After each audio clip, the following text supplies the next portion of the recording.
أعوذ بالله من الشيطان الرجيم. بسم الله الرحمن الرحيم. يوصيكم الله في أولادكم للذكر مثل حظ الأنثيين فإن كن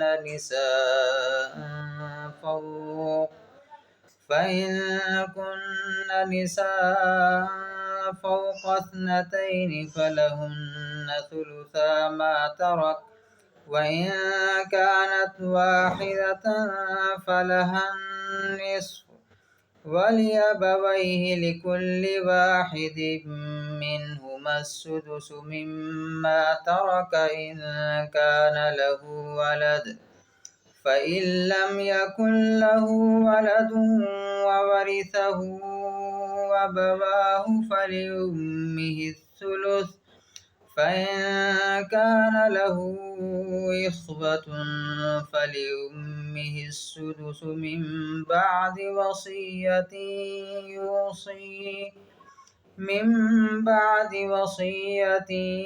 يوصي بها أو دين. آباؤكم